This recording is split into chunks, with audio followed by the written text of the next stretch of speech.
Hi guys, it's ASBYT and this is the Xiaomi Mi 10T Lite. You may have seen my video on the Pro model a few days ago, an amazing device for the money, but this might be even better. Because you get a lot of what's good about that phone, but for about half the price. It's about £229 UK and even cheaper if you got the early bird offer. Madness. Now I get it, a lot of you might be sat there saying, well, surely for that sort of money, this phone is going to be utter garbage, right? It's not going to be anywhere near as good as my £800, £900, £1,000 plus smartphone that I've got already. But the truth of the matter is, it's definitely not quite that simple. Because although, yes, of course, there are certain areas where this phone simply can't compete, and this phone isn't for everybody, there are certain areas that it does compete, nay, even exceeds some of those expensive premium phones. What are they? Let's dive. Quick disclaimer, Xiaomi reached out to sponsor this video in conjunction with their UK launch, but as always, all views are my own, both good and bad. So firstly, what are the big selling points about this phone? And in the back of your head, always keep thinking, it's about £200. Well, if you love a big display for movies and gaming, this one has it. At 6.67 inches and with a Full HD Plus resolution and 120Hz refresh rate, this is an absolutely killer budget phone when it comes to display.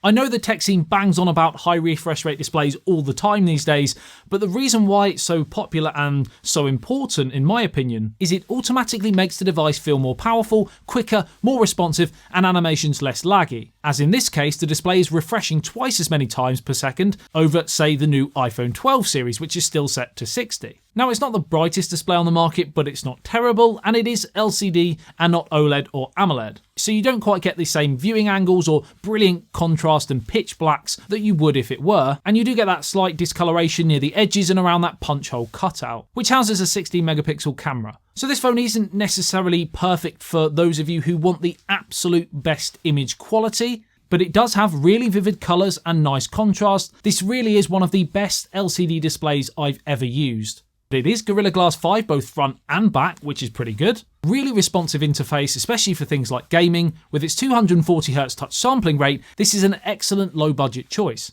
And speaking of gaming, the Mi 10T Lite is debuting the brand new Qualcomm Snapdragon 750G chipset.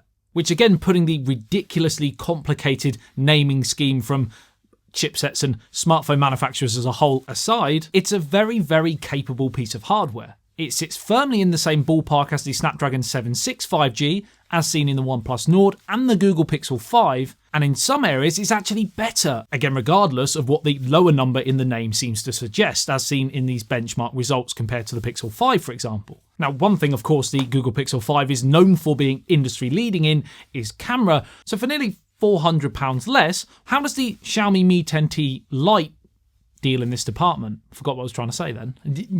Deal.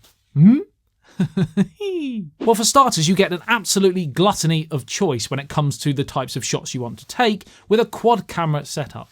You get a 64 megapixel primary sensor, an 8 megapixel ultra wide, a 2 megapixel macro, and a 2 megapixel depth sensor. Now, yes, this type of camera array is a little bit tired now. We've seen this sort of quad camera setup with those specific styles of lenses used by many different manufacturers over the last year or two. But as I said, it does tick a lot of boxes for offering you the choice of shots you might want to take. The 2 megapixel sensors aren't great, but they work, and if you're patient, you can snap some really cool macro shots and portraits. The shots from the primary and ultra wide angle lenses are decent. Xiaomi do tend to make rear cameras that capture really nice details with good dynamic range and offer pretty vivid and saturated colours that pop without being too overboard on AI enhancements. There is the option of the 64 megapixel mode if you want that added little bit of detail in your shots and don't mind the larger file sizes. Yes, it's not the 108 megapixel sensor that we see on the Pro model, but again, as I often say, if social media is your primary goal for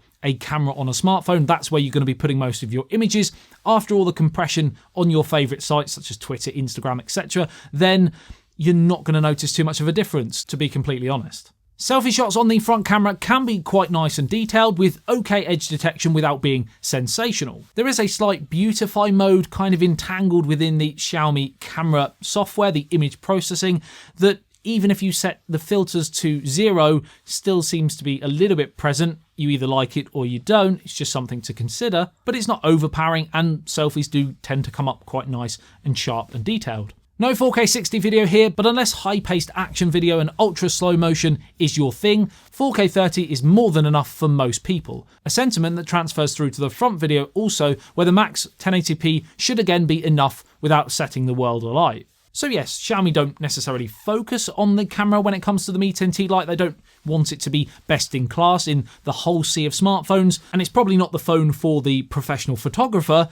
but for most people, this will do absolutely great and then some. It has stereo speakers that, again, like with the Pro, have a real oomph to them without being £1,000 flagship level. But immersion in content is good, and 6GB of RAM should be, again, enough for most people for multitasking through popular apps, games, and navigating through the software UI as a whole.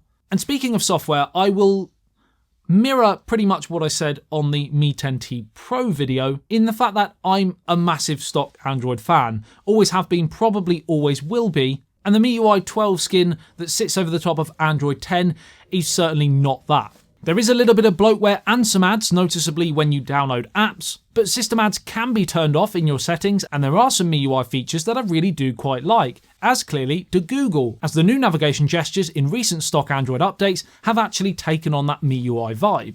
It's not ultra clean, it does have some iOS/Samsung TouchWiz/One UI/stock Android kind of vibes all rolled into one, which is a little bit bulky but certainly feature rich and offers a great alternative if pure stock is not your thing. Launchers are of course available if you want a cleaner feel. And then there's battery.